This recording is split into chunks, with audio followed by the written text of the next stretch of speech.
información.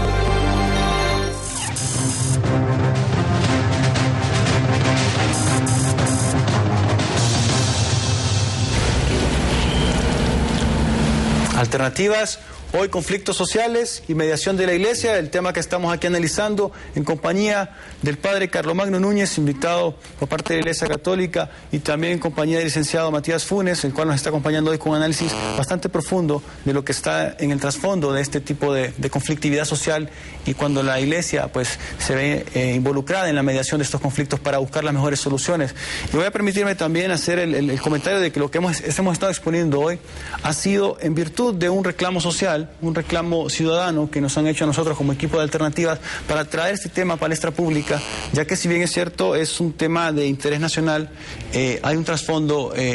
casi siempre ligado a la espiritualidad y a la misma apreciación de los conflictos para poder buscar mejores soluciones, y es por eso que hemos traído hoy ante ustedes este programa. Y para seguir con la discusión, también les avisamos que vamos a tener llamadas al público, llamadas al aire en el tercer bloque, para que estén pendientes. Vamos a tener acceso a 2 llamadas, para que los que nos están viendo, van a pasar los teléfonos en pantalla para que nos hagan un par de llamadas y compartan con nosotros sus apreciaciones. Licenciado Funes, ya entrando otra vez en materia, y después de la evaluación que nos hizo el padre Carlomagno, cuando nos estaba apuntando de que la Iglesia tiene que volcarse hacia la sociedad para poder transmitir lo que está plasmado en los evangelios, en los diferentes preceptos doctrinarios de la Iglesia, para poderlos convertir y verlos hecho realidad en la práctica, ¿a qué ambiente o en qué entorno se está desenvolviendo la Iglesia? Le digo porque al participar la Iglesia en ciertos esquemas de mediación, ya sea como testigos de honor o en algunas comisiones elaboradas y por el gobierno, por la sociedad civil, que piden la presencia de los religiosos, ¿en qué ambiente se están moviendo estos representantes espirituales? Porque sabemos que hay muchos intereses oscuros, hay muchas componendas políticas, de poder político, que muchas veces las decisiones hacen que los que están dentro se vean en una situación incómoda en la toma de decisiones. Sí, como decía el padre Carlomagno, en un ambiente muy difícil, incluso de persecución, de peligro, de perder la vida en ciertos casos. Recordemos, por ejemplo, lo que ocurrió en Centroamérica en los años 80, cuando nuestra subregión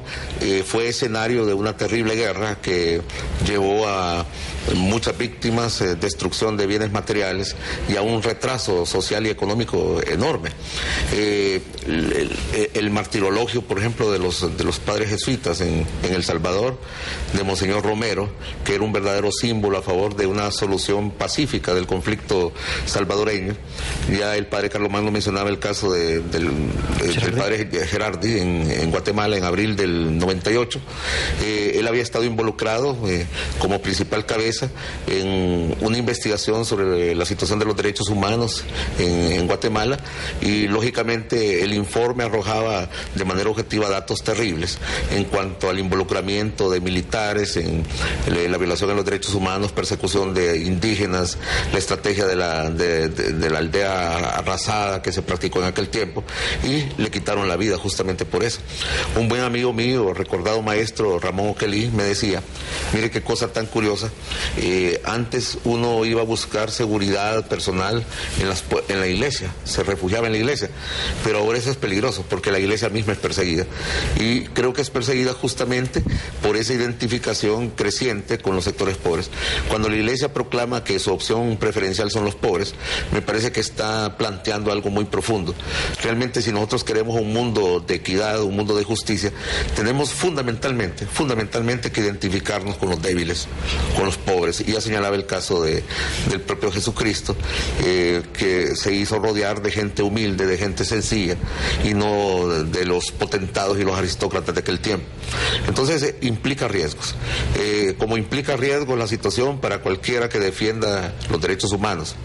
implica riesgos esta situación para cualquiera que defienda los recursos naturales, ejemplo el bosque, porque hay intereses muy fuertes que atentan contra la naturaleza en aras de maximizar ganancias, y puede ser que la labor de un ecologista, de un amante de la naturaleza, etcétera, le resulte peligrosa.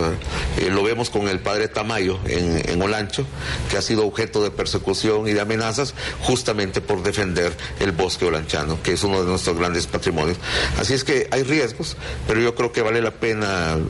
arrostrar estas dificultades en aras del bien común al que se refiere la doctrina social de la Iglesia.